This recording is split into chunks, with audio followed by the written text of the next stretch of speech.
we ain't done there. Because Nope. You don't get your beret at A&S. You gotta go. You gotta go do some other things. So Just a few things. Just a few things. So the pre-dive portion of it, that's the next 4 weeks. How was pre-dive, and most importantly, how was the vibe different? Because I understand that there's a pretty different vibe between this is A&S and now we're in pre-dive. So how was your experience over at pre-dive?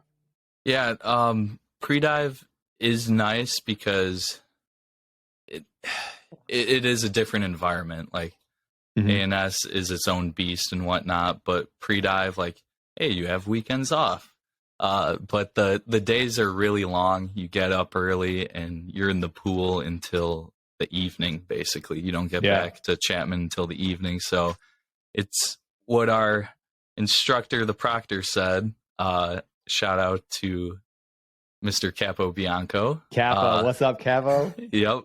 It's the only show in town, and it really is. Like, that's what you're doing day in, day out. It's just perfecting your craft and whatnot. Nice. But yeah, they're long days. It's on a schedule. It's the same thing every day. You're just getting after it. The first day of pre-dive was actually my birthday. And oh, wow. You didn't tell anybody, did you? No, until after goodness. the first day. And I was like, Perfect. yeah, this is a birthday to remember.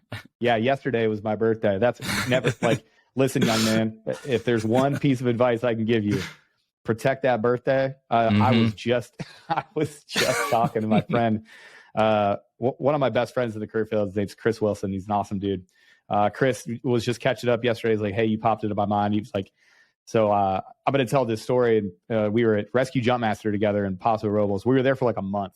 So they did this Rescue Jumpmaster course, and concurrently they were doing a tandem course and an AFFI course and all this other stuff. So you're just there jumping and JMing all day. Like it would just for a month. And he and I shared, we were in Vegas together, and he and I shared a hotel room.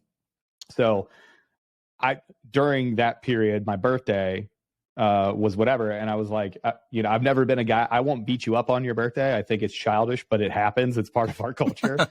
So I made the mistake and I was like, all right, guys, listen, I'm going to tell you something.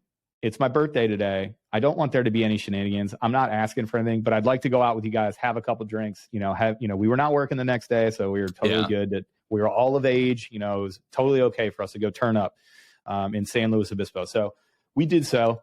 I lay down and I'm about to go to sleep and I hear our door open and Chris was in the room. So I was like, oh, that's weird. And I turn just in time to see my friend Dave, it was almost like a screenshot of like a panther. And Dave is a world-class jiu-jitsu guy, and he was way bigger than me. Dave weighs like 235 or something. I think at the time that my heaviest, I was probably like 210 at that time. So not only was he way better at jiu-jitsu than me, but he just had me freaking dead to rights. Like I was definitely intoxicated. Dave just jumps on me. So the short story of this is that they taped my ankles from my ankles to my knees and duct tape. They had handcuffs. They handcuffed me behind my back. They put me in a luggage cart, and then they put a sheet over me so that the front desk wasn't any the wiser.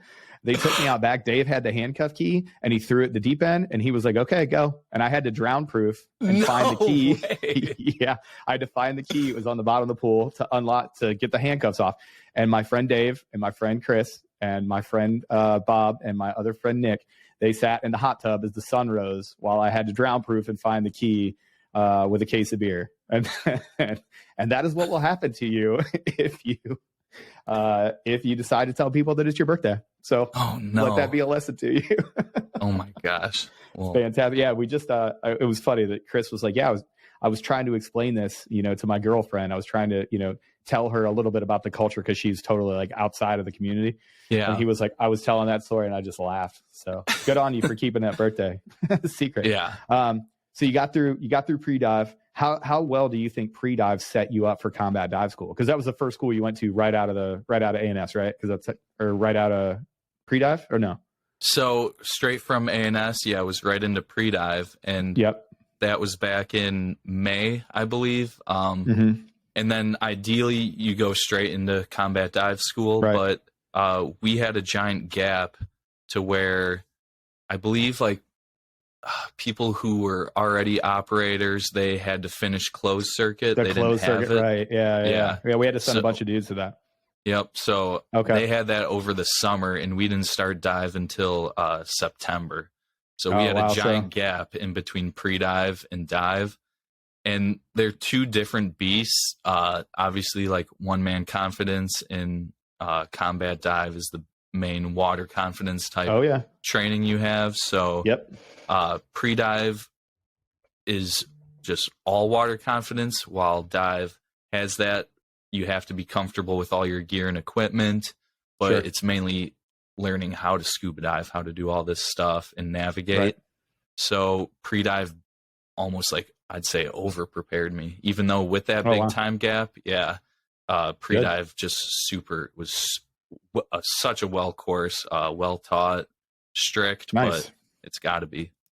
Dude, I did the same thing, oddly enough. So I was a phys tech, I was a cross trainee. I was already airborne. I already had an airborne seer, dunker, some other stuff. Oh, nice. So I basically got home from Indoc, and they didn't have a course seat for me right away, but they were like, we can send you to free fall. And I was like, yeah, absolutely, send me to free fall. So I actually got right out of Indoc, went to free fall, and then had to hit dive up. That was a kick in the nuts.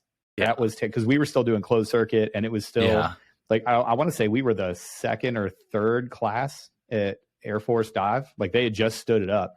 Oh wow! And the class before mine, they failed about like half the class. So half of my class was like dudes that had just went through like they had PTSD straight up. Like these dudes were just like, they're like, we are staying after school today and we're marking our gear and we're going to practice what we say and we're going to practice DSPIs because I'm not doing this again. They were just, it was pretty funny. They were, they were hit up. So